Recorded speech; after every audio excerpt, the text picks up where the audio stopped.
ಪ್ರಯೋಗಕ್ಕೆ ಬೇಕಾಗಿರುವ ಸಾಮಗ್ರಿಗಳು 2 ಗ್ಲಾಸಿನ ಲೋಟೋ, 2 ಮೇಣದ ಬತ್ತಿ, 1 ಬೆಂಕಿ ಪಟ್ಟಣ, ಇನೋ, ನೀರು.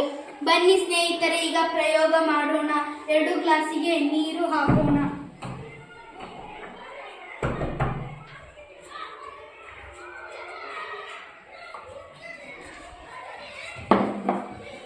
ಮೇಣದ ಬತ್ತಿಯನ್ನು ಹಚ್ಚೋಣ.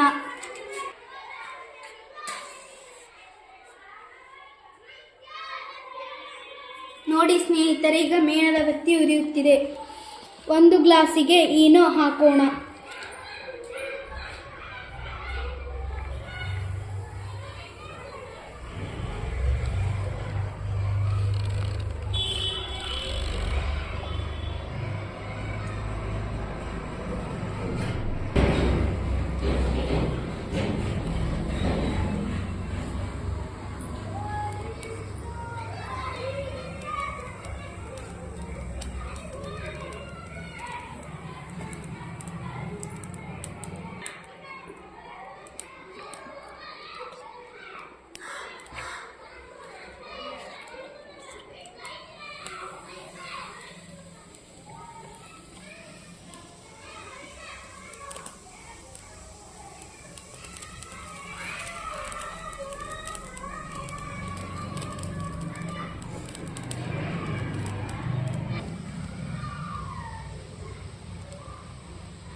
ನೋಡಿ ಸ್ನೇಹಿತರೆ, ಈನೋ ಹಾಕಿದ ಗ್ಲಾಸಿನಲ್ಲಿ ಮೇಣದ ಬತ್ತಿ ಆರಿ ಹೋಯಿತು, ಏಕೆಂದರೆ ಇಂಗಾಲದ ಡೈಆಕ್ಸೈಡ್ ಉತ್ಪತ್ತಿಯಾಗಿತ್ತು. ಹಾಗಾಗಿ ಮೇಣದ ಬತ್ತಿ ಆರಿ ಹೋಯಿತು. ಎಲ್ಲಿ ಉತ್ಪತ್ತಿ ಆಯ್ತು ಇಂಗಾಲದ ಡೈಆಕ್ಸೈಡ್? ನೀರಿನಲ್ಲಿ.